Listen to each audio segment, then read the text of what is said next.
Hello दोस्तों, कैसे हो आप सब। मेरा नाम है पंकज। आप देख रहे हैं अफोर्डेबल ज्ञान यूट्यूब चैनल। आज की अपडेट है HPPSC की तरफ से, जहां पे आपकी सैलरी रहने वाली है अप्रॉक्स 50,000। बहुत ही बढ़िया अपडेट है, तो बने रहें इस वीडियो में। अगर आप इस चैनल पे नए हो तो चैनल को सब्सक्राइब करके बेल आइकन को प्रेस कर देना, जिससे आपको लेटेस्ट जॉब नोटिफिकेशन सबसे पहले मिले। तो इसी के साथ शुरू करते हैं ये वीडियो। बात करें नोटिफिकेशन के बारे में, तो ऑनलाइन रजिस्ट्रेशन जो थी वो शुरू हो गई थी 9 अक्टूबर 2020 से, और इसकी क्लोजिंग डेट रहेगी आपकी 4 दिसंबर 2020। आगे बात कर लेते हैं हम पोस्ट के बारे में। तो डिपार्टमेंट है आपका एनिमल हस्बेंड्री का। नेम ऑफ द पोस्ट, आपकी पोस्ट का नाम होगा veterinary officer. Number of post इसमें रहेंगी 16, और कैटेगरी वाइज पोस्ट देख लें तो अनरिजर्व्ड के लिए 7 है। Unreserved ex serviceman of Himachal Pradesh के लिए 6 रहेंगी। शेड्यूल्ड कास्ट ऑफ HP के लिए 1 है। Scheduled caste of HP ex serviceman के लिए भी 1 है, और OBC ऑफ HP के लिए भी 1 पोस्ट रहेगी। बात कर लें पे स्केल के बारे में, तो पे स्केल आपका रहने वाला है 15,600 से लेके 39,100 तक, और साथ में ऐड होगा आपका ग्रेड पे, वो है 5,400 का। तो अप्रॉक्स आपकी सैलरी जो है वो 50,000 के करीब होगी after the completion of contract period. हाँ, ये जॉब जो आपकी है वो कॉन्ट्रैक्ट बेसिस पे रहेगी। क्लास 1 गेजेटेड ऑफिसर की जॉब है ये। और एज की बात कर लें इसमें, तो एज जो है वो मांगी है इसमें, अबव एज जो है वो 45 ईयर होनी चाहिए। और आगे बात कर लेते हैं हम एसेंशियल क्वालिफ़िकेशन के बारे में। तो एसेंशियल क्वालिफ़िकेशन में candidate should possess a degree of BVSC and AH। Means candidate के पास bachelor of veterinary science and animal husbandry की डिग्री होनी चाहिए from a recognised university. And candidate should be registered with state veterinary council act 1984, act number 52 of 1984। Desirable qualification के बारे में बात कर लें तो candidate should have knowledge of custom, manners and dialects of Himachal Pradesh and suitability for appointment in a peculiar conditions prevailing in the Pradesh। इसका मतलब ये होता है कि जो कैंडिडेट है उसको हिमाचल प्रदेश के सीमा शुल्क, शिष्टाचार और बोलियों का ज्ञान होना चाहिए, और उसको अजीबोगरीब स्थितियों में भी उपयुक्तता मतलब उसको अजीबोगरीब कंडीशन में भी काम करने का पता होना चाहिए। आगे बात कर लेते हैं आपकी एग्ज़ामिनेशन और पर्सनैलिटी टेस्ट स्टेशन की। तो वो आपका शिमला रहेगा। और एग्ज़ामिनेशन फ़ीस के बारे में बात करें तो जनरल कैटेगरी के आपकी फ़ीस रहने वाली है 400, और कैंडिडेट्स ऑफ अदर स्टेट्स वो भी as a general category count किए जाएंगे, चाहे वो भी कैटेगरी हो रिजर्व कैटेगरी के अंडर आते हों। उनके लिए भी फ़ीस 400 रहेगी। और SC ST OBC and EWS of Himachal Pradesh के लिए 100 फ़ीस रहेगी।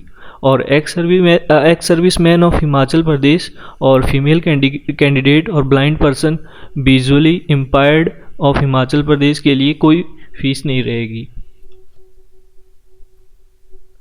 नेक्स्ट बात कर लेते हैं आपकी स्क्रीनिंग और प्रीलिमिनरी एग्ज़ाम और पर्सनैलिटी टेस्ट के बारे में। तो ये जो आपका एग्ज़ाम है 2 स्टेज में होगा। फर्स्ट एग्ज़ाम आपका कंप्यूटर बेस्ड टेस्ट रहेगा, और सेकंड एग्ज़ाम आपका पर्सनैलिटी टेस्ट रहेगा। और फर्स्ट एग्ज़ाम के लिए आपका सिलेबस जो है वो कुछ इस तरह होगा कि आपका इसमें 100 क्वेश्चन रहेंगे, 2 आवर इसकी एग्ज़ाम ड्यूरेशन होगी, और 80 क्वेश्चन जो है वो आपकी डिग्री से होगी, bachelor of veterinary science and animal husbandry. 10 question consisting of general knowledge of Himachal Pradesh, and 10 question consisting of national and international affairs.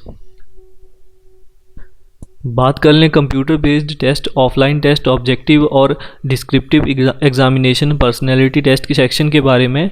तो इसमें इन्होंने बताया है, in case where the number of eligible candidates for recruitment of the post advertised by the commission is inordinately large, the commission may limit shortlist the number of eligible candidates to be called for personality test by subjecting them to either computer based screening test objective type or offline screening test objective descriptive for of 2 hour duration। Marks obtained in the screening test are only meant to shortlist the number of candidates for personality test and in no way to be presumed by the candidates as being their merit list for the final selection. Minimum passing marks is in computer based test, offline test, objective or descriptive are 25% for the candidate of general category and 20% for the candidate of reserved categories. तो इसमें मैं बताऊं, इसमें इन्होंने कहा है कि ऐसे मामलों में जहां आयोग द्वारा विज्ञापित पद पर भर्ती के लिए योग्य उम्मीदवारों की संख्या असमान रूप से बड़ी है तो आयोग योग्य उम्मीदवारों की संख्या को सीमित तथा छोटा कर सकता है। इसके लिए आयोग कंप्यूटर आधारित स्क्रीनिंग या ऑफलाइन स्क्रीनिंग रख सकता है जिसकी अवधि 2 घंटे की होगी।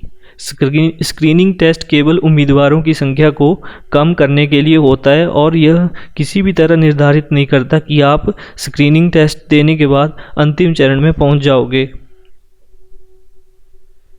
कंप्यूटर आधारित टेस्ट में न्यूनतम उत्तीर्ण अंक सामान्य वर्ग के उम्मीदवारों के लिए 25% और आरक्षित श्रेणियों के उम्मीदवारों के लिए 20% रहेंगे। आगे इन्होंने बताया है कि any correlation drawn by the candidates between their score the later stage is completely unwarranted. No representation shall be entertain in the regard. Final selection of a candidate will be made solely on the basis of her performance in the personality test, which will be of maximum 100 marks.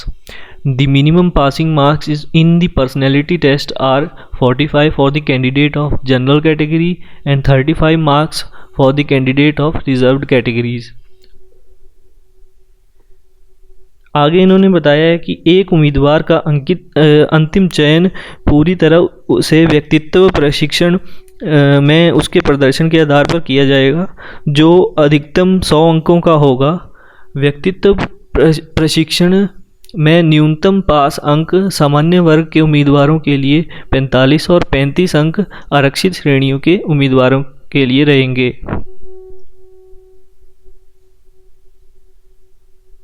आगे बात कर लें आपके computer based test के बारे में, तो ये आपका रहेगा 100 मार्क्स का, जिसमें आपको नेगेटिव मार्किंग भी फेस करनी पड़ेगी जो रहेगी आपकी 0.25। तो आप जब भी इस कंप्यूटर बेस्ड टेस्ट को अटैम्प्ट कर रहे हो तो ध्यान से अपना आंसर मार्क कीजिएगा और आपकी सिलेक्शन जो है इन 2 टेस्टों के बेस पे होगी।